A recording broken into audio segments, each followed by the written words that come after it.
about how the tension there is between the two categories, labour and capital. But that's not really enough it's not meaty enough, it's not nuanced enough to enable us to look at what actually goes on in the middle. I then talked about the Weberian, which is a helpful start, a more helpful start in that sense, which focuses on the categories, instead of, say, labour and capital, it focuses on categories of power, prestige and wealth, and the more subtle dimensions of that are income, occupation, education, social networks. A more finessed version of that comes from the work of Pierre Bourdieu, which looks at then the contradictory positions that occur, right? And how people move in and out of those class fractions. So this is just a second theory slide before I just move on. So this is Bourdieu, right? In a 2-minute sort of nutshell. Bourdieu looks at the role of his work, or the work stemming from his work, should I say, looks at the role of culture as a set of differentiated tastes, right? And by that, I mean how we as people look at our culture, and culture I don't mean high culture, I mean the culture, the everyday life, the focus on everyday practices, and how through that we differentiate ourselves. And I apologise to you because I'm talking about a Melbourne. Anyone from Perth here? Okay, so I'll apologise to you too. I know I've been to Perth before. I lived there for a year, many years ago. I lived in East Perth. East Perth. So in Melbourne we tend to go, it's more pronounced in Sydney this, funny enough. In Melbourne we go, actually someone here, sorry I don't know your name, but someone here asked me, where did you go to university and even high school? And I don't mean that in a bad way, I'm just saying how we tend to ask those questions, and we all do quick calculations on people, even here we do that as well. We very quickly differentiate ourselves. So you might say, I'm a North Fitzroy person, right? I'm getting smiles already, right? Or I'm a chatty person, right? I was a chatty person, right? Or I'm I've lost touch of Melbourne. You know what I'm saying here, you know. I go to the Glen. I do go to the Glen, actually, right? Versus I go to Camberwell Junction, right? You can sort of see these are differentiated tastes and practices, right? And that's how we display, right? Now I'm talking through analogy through the Melbourne, right? I don't know India well enough, I'm getting to know India. But just to show how we differentiate ourselves even within a city, right? It's no surprise. I was at Dilly Heart. I think many of you guys were at Dilly Heart last Sunday. It's no surprise I was at Dilly Heart as well, quite randomly with my visiting parents. I took them to the global touristy market in this city, right? As opposed to, and there are 4 Dilly Hearts, 3 Dilly Hearts I think. As opposed to other markets, it's no surprise I took them to the global, Western-oriented, I don't mean that, it's also very local, but it's where my parents would have felt comfortable rather than one of the markets in Karlbagh or Paharganj or whatnot. Okay? So that's what I mean by differentiated tastes.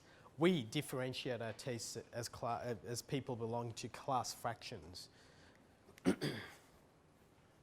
Now, importantly, Bourdieu talks about 3 types of capital, and this is really important. He talks about, apart from the economic capital that we have, or people have.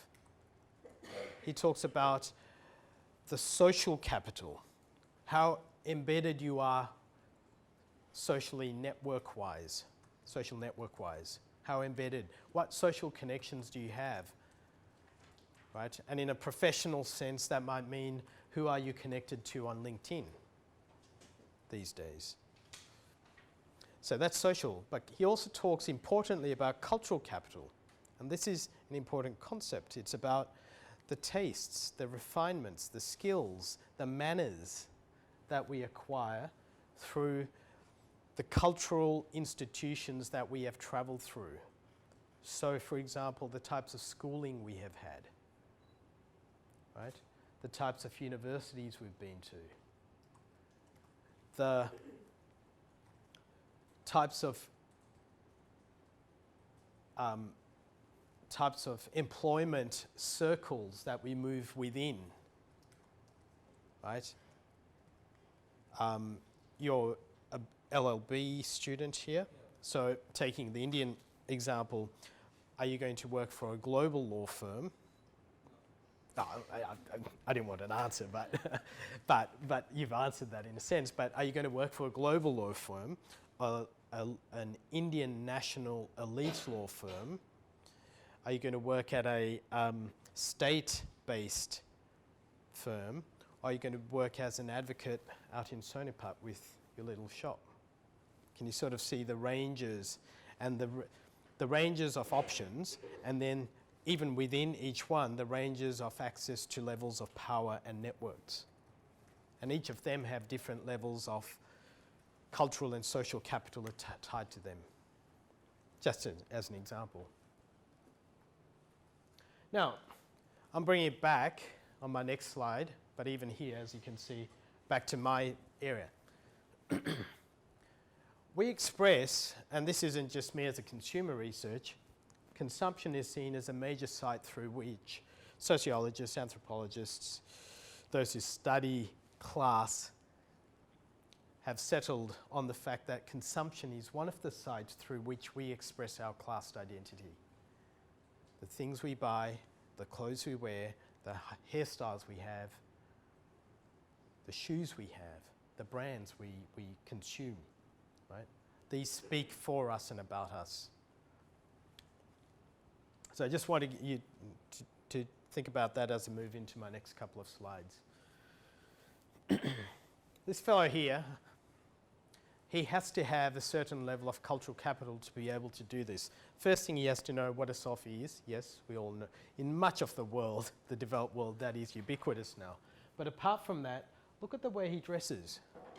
He dresses like anyone from an Australian university, right?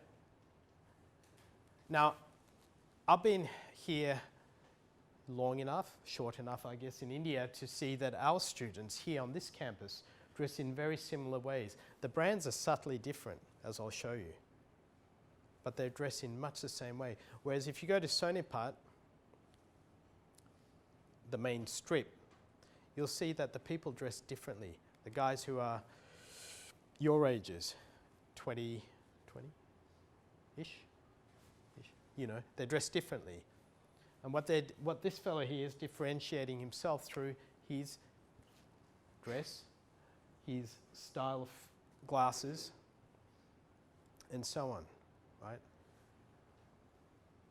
Also looking at the way we consume other products, like say this brand here, a ubiquitous foreign beer brand, but within different, and this is what part of the research I'm doing here in Delhi, is looking at how alcohol brands in Delhi are used. The same brand is used in different ways by different class fractions, right? So the other day, last weekend, my parents who have gone back to Melbourne now, we were at a place called the United Coffee House in Connaught Place, an old heritage-style coffee house. And it's interesting to go there and watch the people consume, well, what do they eat? What do they drink? What brands of foreign beer do they buy? beer that's brewed here, of course, but licensed. But then you go to a number of the other bars around Connaught Place. Connaught Place, you're familiar? Yep. And you see the same brand being used by different class fractions in very different ways. The meanings are different, right? The meanings are different. Similar for these two. I won't get into them. Now this is a bit of a summary slide just before we move into the last 10 or 15 minutes. But essentially, being middle class is, and I've gone through these points here, but essentially being middle class is expressed through consumption. And it's attached to, that consumption is attached to the values of respectability, specific types of gender roles. Here, the value attached to education is huge. In much of the Indian subcontinent, including where my parents originally came from, Sri Lanka, go to Pakistan, Bangladesh, here in India, education is huge, which is very different from Australia. It is a structuring value in Australia, but not as great as we see here. It's not as great as we see here.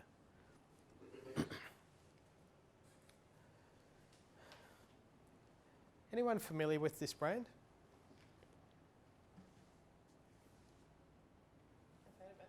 You've heard of it? I know the story behind the brand. You're familiar with it because you're from here. Anyone from Australia familiar with this brand? You've heard of it? That's interesting because this brand, if you were on this campus, if you were an Indian student, right, you would. This is a brand I see that amongst our student body has a certain type of cultural capital, right? It's originally an English brand. You said you know the story about the brand. Yeah. Can you elaborate?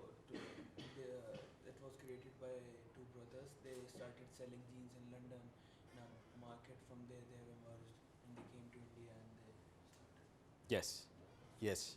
Now, just about a bit of history. When I was your age, and I'm not going to tell you how old I am, but it was a few decades ago, this was huge in Australia. This brand was huge. Now, I know it's died. I know it's died because it's no longer there, right?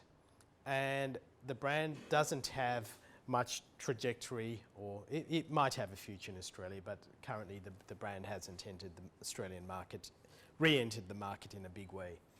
But you're right.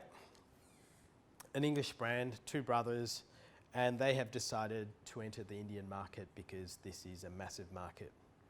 But it's a subtle brand, right? And this is what I mean about cultural capital. You have to have a certain type of knowledge to access the brand, right? It's a jeans brand. I mean, it's been 6 months since I was in Australia, but it's been many years since I was 20. I'm just trying to think of an Australian label that might have cachet amongst your. Is there a foreign brand? Oh yes, Calvin Klein still. Does it have cachet? I didn't know, but if it does, yeah, it probably is the Calvin Klein. But whereas Calvin Klein is Levi's back. Yeah. Okay. All right. So it's probably Calvin Klein and Levi's are iconic, massive brands that have wide appeal. Is it more like boutique? Would it be more boutique? No, Levi no, this is probably more Pepper jeans. Yeah, not quite boutique. It is, but it's amongst a particular class fraction. That's what I'm trying to get at.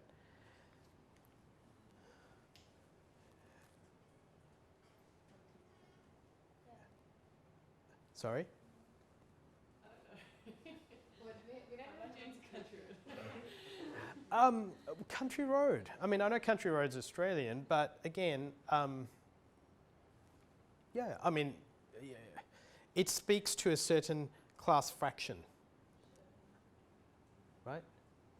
And to be able to access the brand, I mean, again, I'm sort of diverging out of India because the brand's not familiar, but I'm just trying to talk through analogy. To access country road, you have to sort of be able to identify with the signifiers that the brand speaks about in its imagery, for example.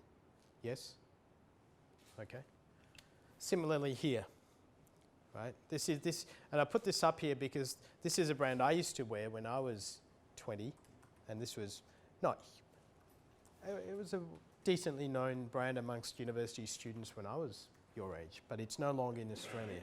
They have decided not to enter the Australian market, is a better way to put it. Whereas here, they have, but it's only amongst a certain class fraction here. Khan Market. You been to Khan Market? Oh, you haven't. Some people in the other group had. So Khan Market is considered one of the upscale markets here in Delhi. Oh, well, obviously we're not in Delhi, but the Delhi region. It's in South Delhi. Is that right? South Delhi, yes. And again, if you look at the imagery, and you're a bit too far from the screen to see, but it sort of speaks to the sorts of practices and tastes. I don't mean food taste, it could be that too, but I mean taste in terms of consumer goods and so on that you might be familiar with. I could make a claim here that this would be similar to Camberwell Junction or High Street Armadale. Does that make sense? Right? Sorry for the guys from Perth. I'm just trying to think. No, it's 20 years ago.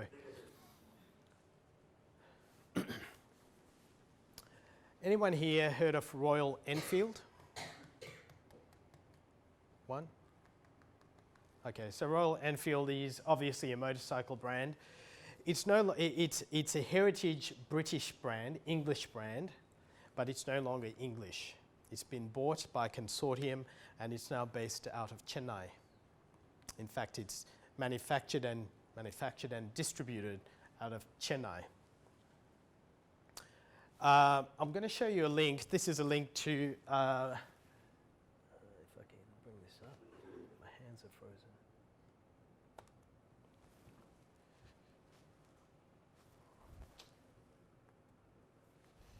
I'm going to bring you a link to show you a link from The Telegraph. And The Telegraph from 2011. It's a newspaper clipping from 2011 about, if it comes up,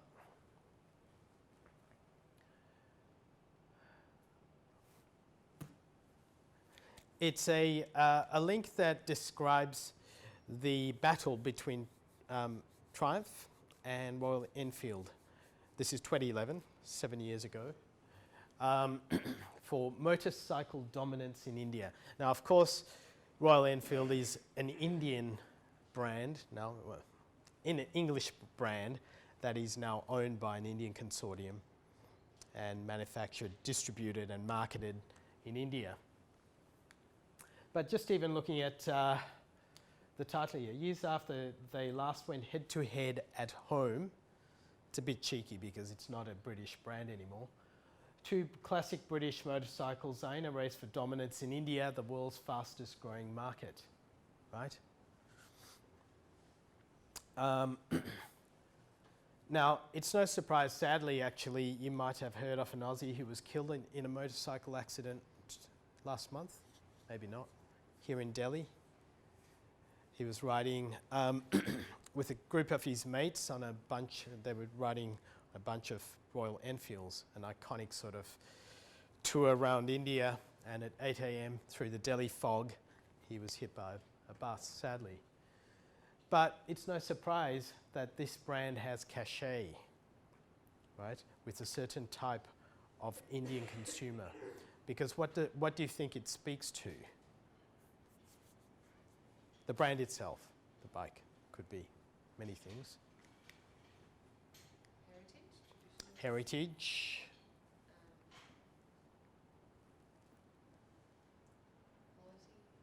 Quality. Heritage.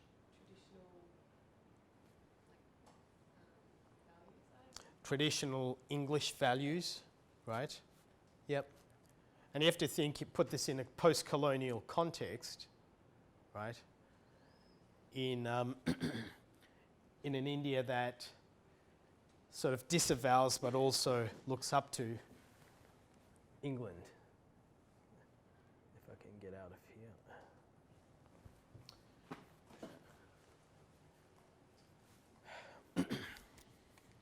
here. I'll put this graphic up here because this is a garment manufacturing plant in Coimbatore in southern India.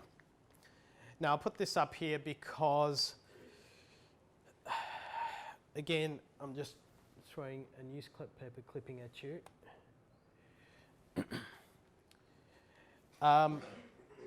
This clipping, and this comes from a book. Where's my bag?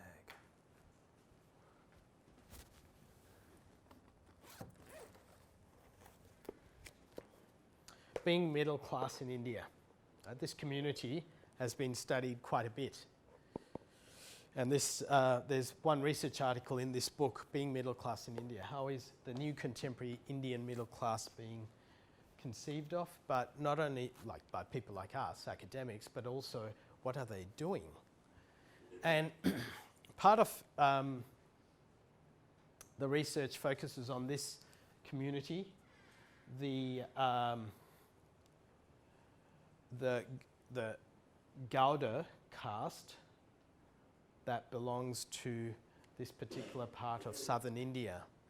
Now, if we go back to the 1980s, the story for this group starts, or the modern story for this caste belongs to the 1980s, when they were farmers, particular farmers of cotton. And in the 1980s, as a result of many different government policies and so on, the government gave grants to this community to develop a textile manufacturing industry. I'm sort of simplifying the story. But as a result of that, they were able to, as a caste group, move into the textile manufacturing industry long before India became a global centre for that. That was the 1980s.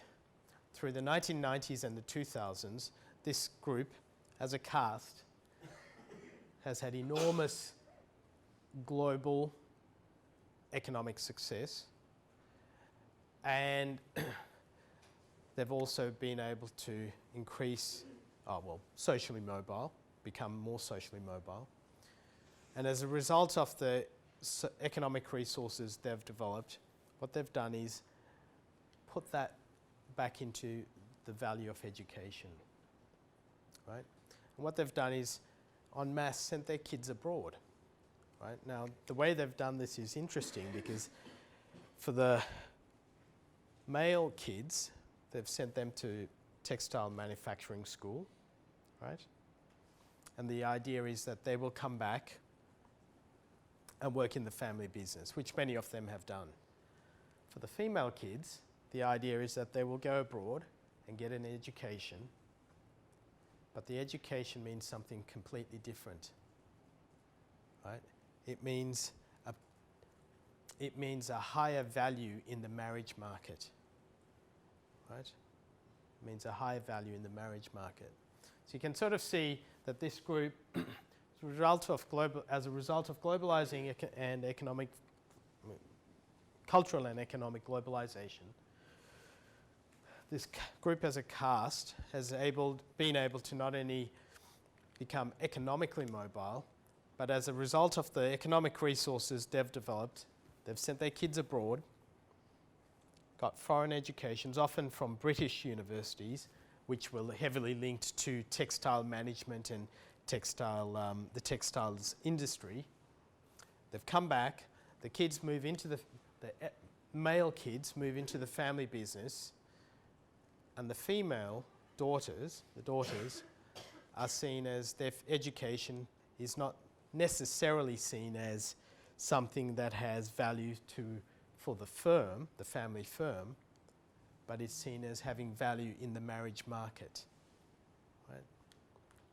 So again, consumer product, education, the meaning of the meaning of the final product, the certificate, if you want to put it, has very different implications, right, for where the kids and how and where the kids end up. Oops.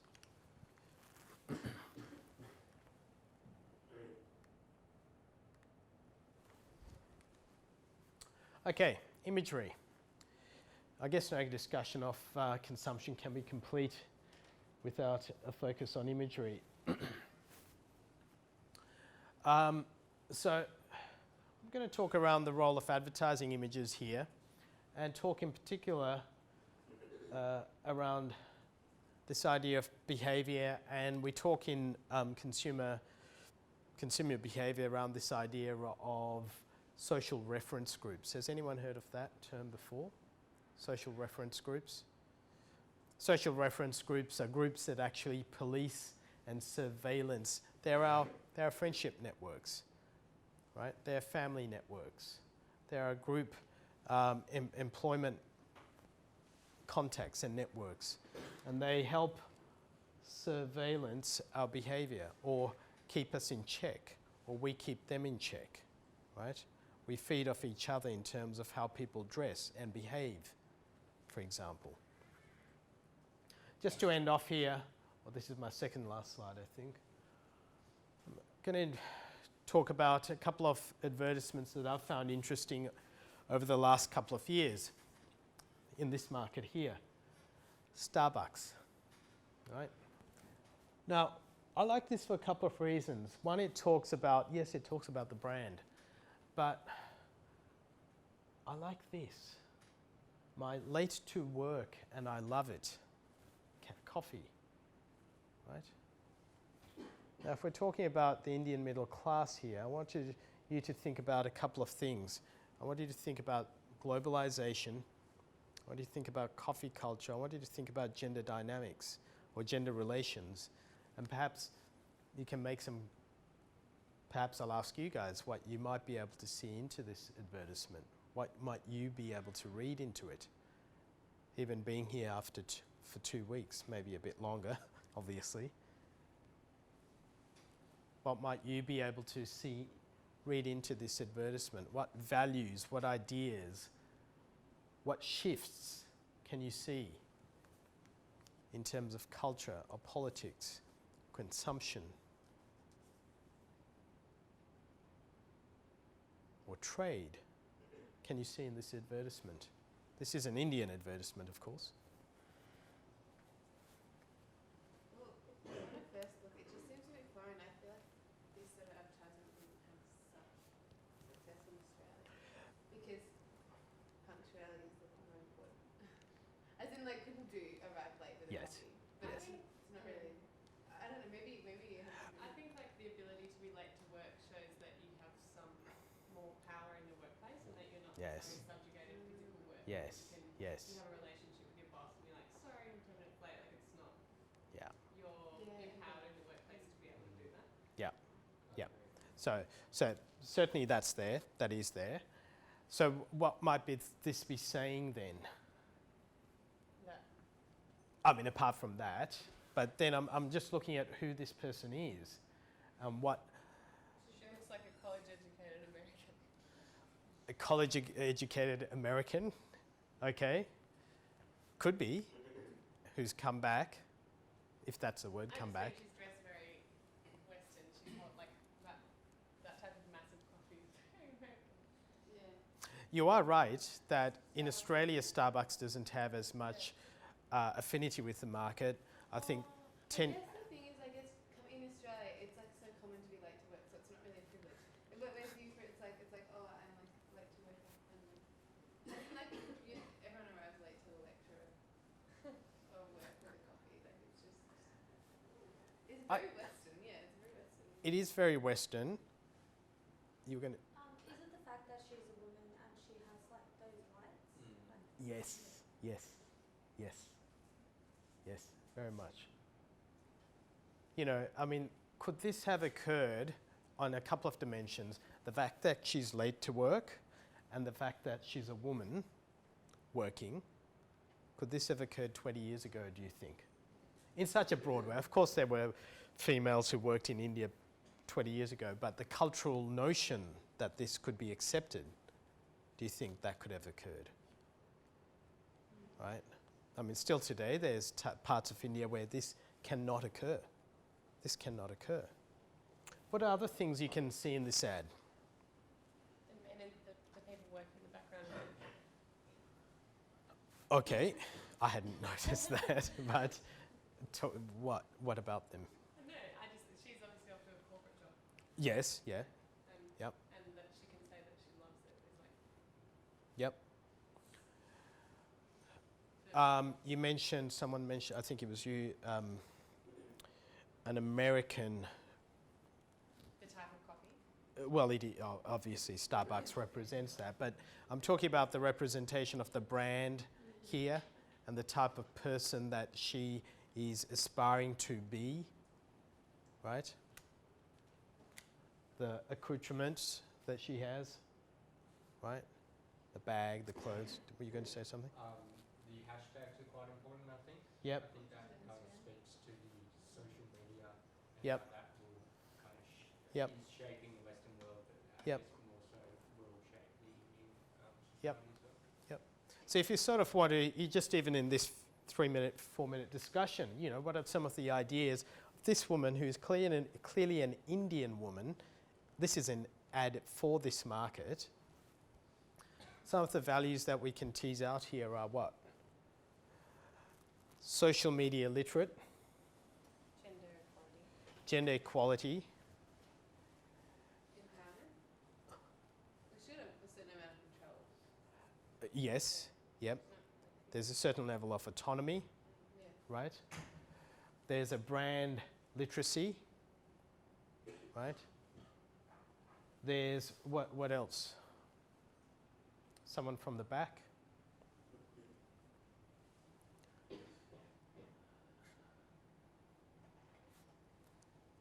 Anything?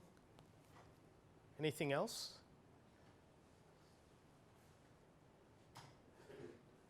My Starbucks, right? Now, if you go to Connaught Place, there's a couple of Starbucks there. I mean, Starbucks, you're quite right. Australia doesn't have the same affinity with Starbucks as this country does. And it represents different things. And again, global brands represent different things to different people. In Australia, I think it was about 8 years ago, Starbucks closed 84 Starbucks coffee shops within a span of 6 months, because they entered the market more than 10 years ago, but they entered in a very big way and then realised, hang on, Australians don't do coffee the way we thought they would do coffee, right? But the brand in India represents a certain type of aspirational global mobility in and out of India. I think it's like you see Starbucks in so many movies, and like it's a brand that is connected with being like working in a high-flying job or studying at Yes, university. yes. Because you see it. Yep. Yeah. And there's this term, along with that, there's this term that's developed, people call it the transnational global mobile professional elite, right? I don't take out that last word, but transnational global professional, right? That could be her. She could work at, for example, KPMG Mumbai, which could be KPMG Melbourne, which could be KPMG Perth. Do you know what I'm saying? Here's another one. Oops, sorry.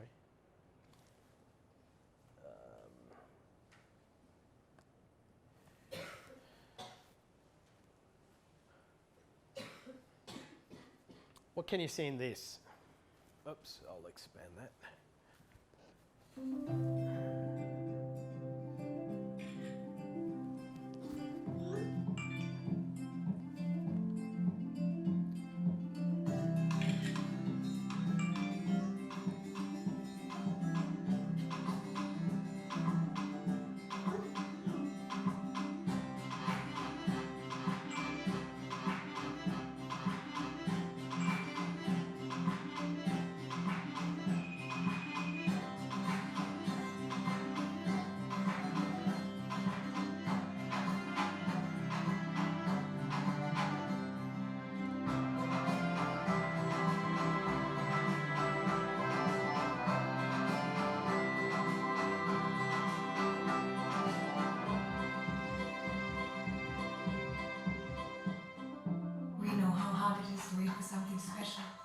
which is why we offered iPhone 6 on easy EMI.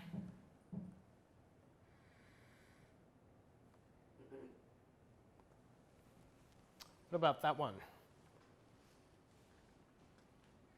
What ideas, what values can we see coming through? It's sort of like the convergence of something so like historical and cultural with something so new and technological. So the modern and the traditional. So you said traditional. What was the word you said? Historical and technological coming together. Historical being what? Like the ritual of The wedding rituals. the clothing, the ceremony. Yep. And even the subtle ways of revealing. Right? Yep. Anything else?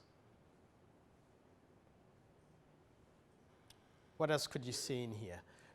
Who are these people?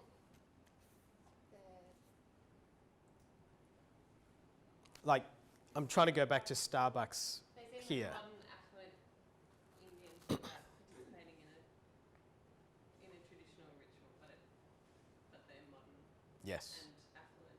yes, yes. And you have to understand here, marriage is a central structuring cultural value. It's everywhere. Unlike in Australia, yes, marriage is huge, but here it's almost everything, right? The wedding ceremony, as you say. Anything else? I guess it's interesting that they're depicting, it seems like, I mean, I can't assume, but it's not like necessarily an arranged marriage, it's kind of a modern, potentially love marriage, yeah. Yep. I was going to say it seems like it's that fairy tale narrative in Yes. the Indian context. Yes. Like Yes. happily ever after. And to understand that, I mean, you probably have to then go back to how changing Indian films are changing, television scripts are changing to incorporate the love marriage narrative, right? There's a fascinating article I came across about Bangladesh, talking about this idea of love marriage now being incorporated into cultural narratives of what Bangladesh is about, right? As a result of changing times, and how subtly that has become more accepted within the culture. One last one before we head off. And again, I just want you to think about, as you're watching this, what ideas of India are embedded here. Who are these people, right? Who are these people? What are the values they are trying to, not only the brand, what are the values the brand is trying to impart to us, but also the consumers within the brand.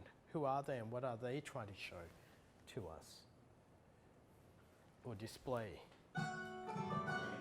Our country has always been lifted by intelligence. Intelligence for a higher purpose. Introducing the all-new E-Class. Higher intelligence. Displayed in a revolutionary cockpit with steering-mounted touchpad. Amazing Burmester surround sound. Intelligent drive. Air body control that feels like a gentle glide. And the first luxury saloon to offer reclining rear seats with memory function. So you have the finest E-Class ever. The all-new Mercedes-Benz E-Class. Masterpiece of intelligence. Was that filmed in India? Yeah.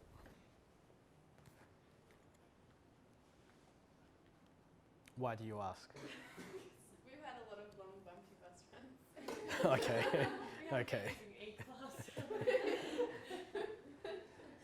But it draws out almost like a fantasy, and almost like, well, where does that exist?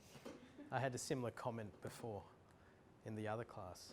But again, what sort of, if we're talking this emerging India, if we go back to the statistics I put out on my first slide,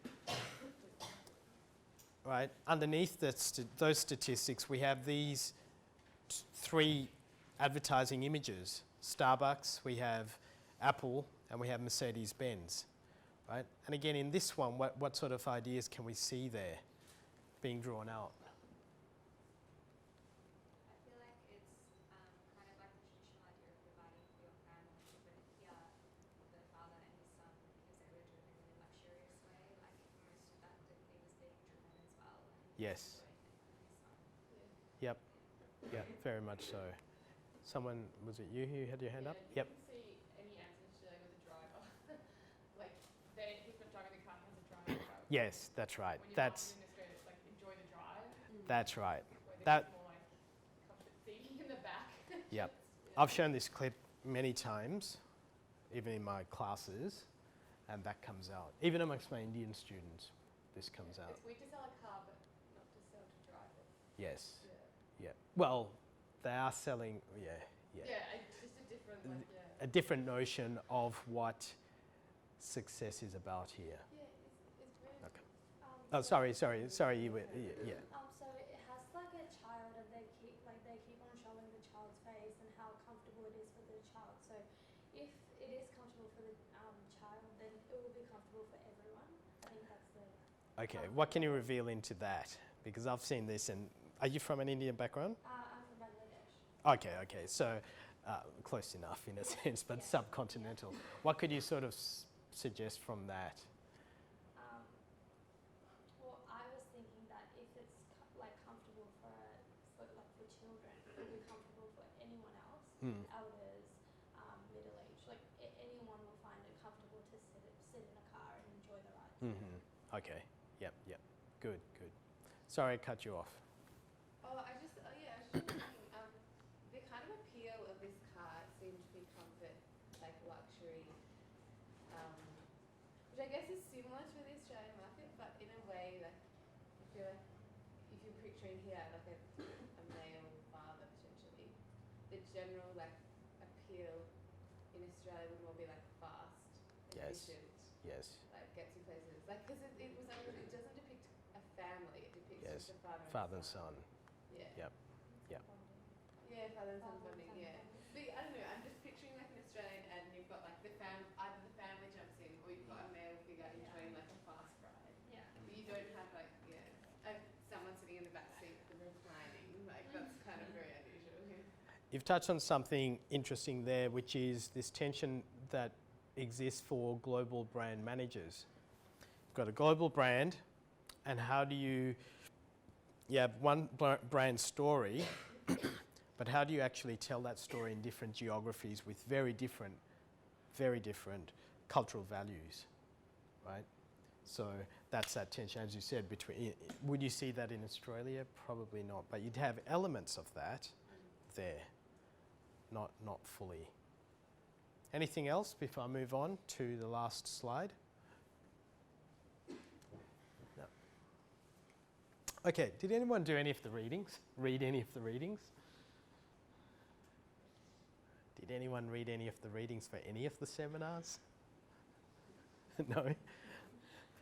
Okay, well, if you're interested in some of these movements, and I'm not sure if any of you have heard of this term globalization.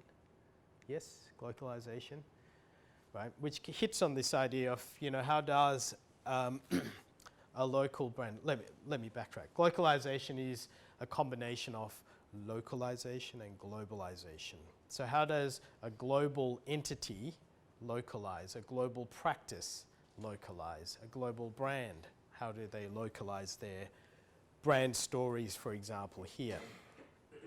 And one of the readings I put set, or at least one of the readings I put on the reading list for you guys was this idea of yoga, local yoga, which actually this study was published by these two authors, Gianna Eckert, actually talking about local. She used to be at UNSW, so she's now at University of London. That's her there. But they looked at this idea of yoga, and what does yoga mean to a developing, emerging Indian professional middle class today, which is different from what it meant pre-1950s, perhaps, right? Because we can go back to the original sort of ideas around yoga, and it was developed as a philosophically grounded Indian spiritual practice, right? Much like these sorts of people out there in the Himalayan mountains doing. But as a result of people like this guy's name is Swami Vivekananda and others, these people were able to work as conduits, right, between the East and the West. This is from the 1890s, taking Indian spiritual practices and sort of selling them to the West in ways that were palatable to the West. And what he did, in particular around the late 1890s, he was hugely influential in disseminating ideas of meditation and Indian philosophy, including yoga, to the West, including in the US.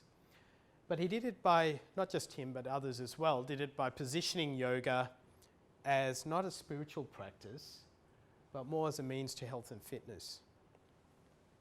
And now, here we are in 2017-18, we see that yoga has been reappropriated back in, right? Back into this emerging Indian middle class in ways that are very, very different from that. And the paper looks at what is going on and what are some of the ways, what is going on with that reappropriation. So you can sort of see it's like out of India, but then back into India and reinterpreted in different ways for a very 2011 context, but we could argue a 2017, 2018 context here as well.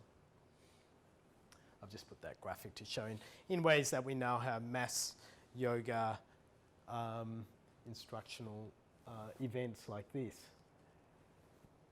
And some of the ways they talk about this new incorporation are these. You know, they call it local yoga.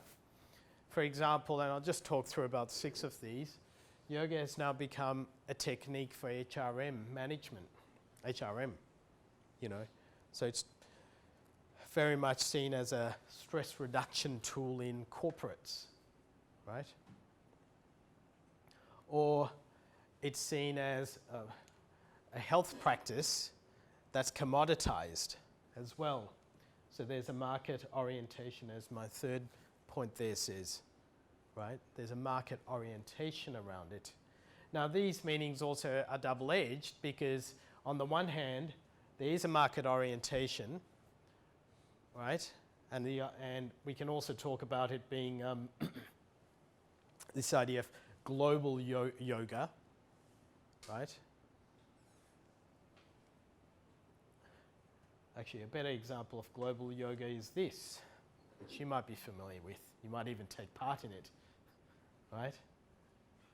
So yoga is seen as, okay, I mean, I'm sure those at Murdoch, you have similar ones. You know, I know Macquarie used to have their own variants and so on. Now, this can be seen in two ways is seen in two ways by the locals here. This is seen as, oh my God, yoga's going out. Isn't that wonderful? Right? An Indian spiritual practice is going out into the world and people actually accessing that. That's wonderful. That's the first thing. On the other hand, people are going, oh my God, how dare Monash actually reappropriate what is ours in ways that completely overturns the original meanings of what yoga is about, right? So there's a way through which it's seen as not only just a global entity, but it's also seen as a cultural appropriation and, in a sense, a reinversion of its original meanings. And as a result of these meanings, we are also seeing this reappropriation back into the national story, right? So we have yoga led by this man here. Right? I'm sure you know who he is. Yes? wow, okay. Narendra Modi? Prime Minister. Yeah. Right. So we have these events, these mass events probably occurring in a few days. Would that be right? Yeah, Republic Day? 21st June. 21st June, is it? What's the significance of 21st June? It's a yoga day. Ah, right. Okay. I was going to say, what about Republic Day? Oh, it's on the 26th. Republic Day, which is our Australia Day as well. But you see this, what I'm saying is you see the meanings of yoga have shifted very much so in tune with this modern global world we incorporated back into as a national heritage. It's something like we are proud of, the Indian nation is proud of what yoga has become, even if it's seen at Monash University as a health and fitness sort of technique. Okay? Now I'm going to leave it there. Does anyone have any questions or comments or sort of ideas that you've seen around consumption around your travels through India over the last 2 weeks? One Sorry? thing that seems really apparent in all advertising is that the models are invariably white or as close to white as you can be if you're Indian. Like it's quite striking sometimes at how little they look Indian. Yes, yes. I've seen it in other Asian countries, but it is interesting. Yes, there's. You can talk about that as well. I mean, the notion of whiteness here. Where does that come from? And there are. I don't know if you're familiar. There are creams, for example, called bleaching creams and Fair and Lovely and I don't know, Vico. Is that a brand here? Vico. Sorry, I keep looking to you. I keep looking to you as a cultural interpreter. But they're also all these, fascinating, this idea of whiteness. And in marriage, matrimonials in the newspapers and online sites, it's wheatish complexion or dusky. They don't say dusky, but There are all sorts of different statuses attached to that. And it's interesting to work out where does that come from. And you're quite right, you go to other places like Thailand, my gosh, it's like on steroids there. Yeah. Yeah, bleached. Yeah. Any others? No? Okay, thank you for listening. Thank you for asking questions and participating. Thank you. And good luck for how long are you here for? 1 more week. Good luck for your final week.